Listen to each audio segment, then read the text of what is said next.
It's spooky season, and my horror book of choice is one that takes me back memory lane to a time when I started building more, nurturing my reading hobby. As far as I can remember, I think it was the mid 90s, and the writer of this book is often compared to Peter Straub and Stephen King's for its descriptive power. And as for, I do remember reading it for the first time in my cousin's place, Chedu. He might not remember, but he had these books, paperbacks that were, stripped of their covers, and I would pick them up, read them at home, and then return them back to him again. And the book I'm talking about is The Ceremony by Ted Klein. I will say the Klein, but like I'll just call it Ted Klein. Ted Klein.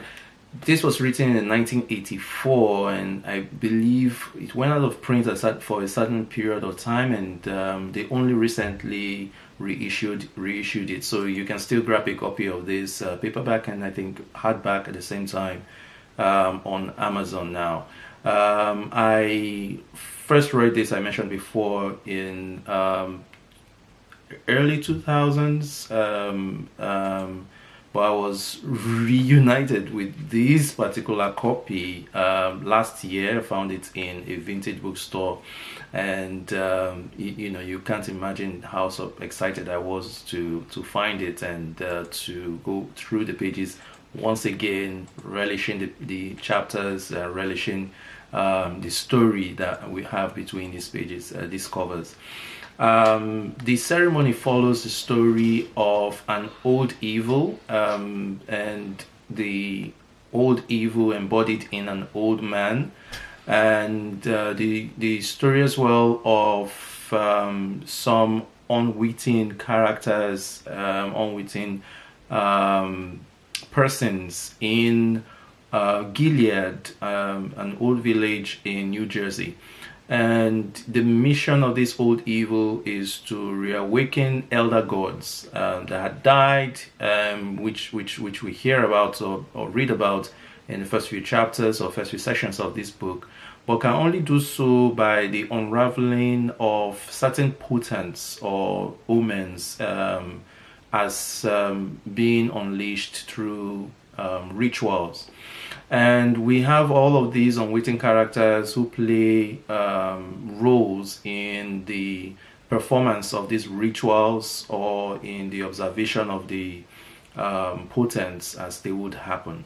The tension in this book is only heightened by the unpredictability of the human characters themselves, or humans generally, but also by the sheer the magnitude or the depth of the evil that we observe in the old one, as told by Ted Klein in this book.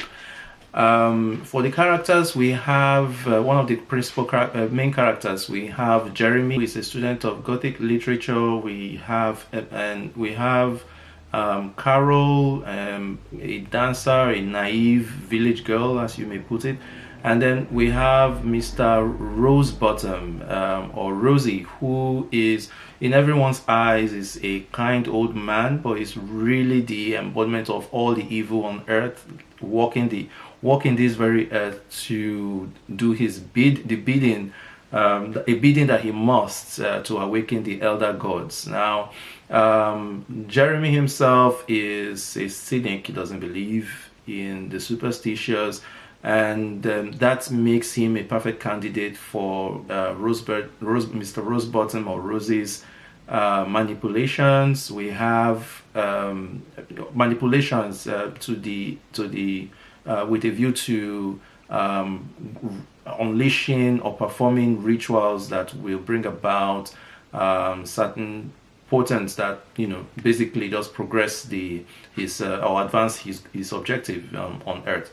And then we have Carol, who, as I said, is naive, is also the love interest of Jeremy, but in also running away from Jeremy's arms, runs into the old man's arms, or well, runs in the direction that the old man would like her to run in order to progress his own agenda. So, like I said, the book is set in Old Gilead, New Jersey. I believe this is a fictional town. One thing that is is relevant to mention about this setting is that the town itself and its residents are clannish, so they stick together, but they also follow old traditions, and this in itself is important to note because it's one of the things that help the old one, as Rosie is called, to actually perform his rituals. For some reason, it's enabling for the things that he needs to do in this town.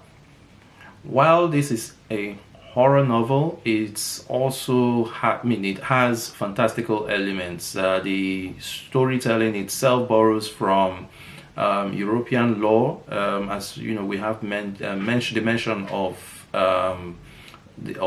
elder gods. We have gods that die and are reincarnated or need to be awakened through certain rituals to be performed by the old one, the evil one, Mr. Rosebottom, or Rosie, as you would come to call him. And I believe these elements are being used quite well to the effect that this story itself is being told.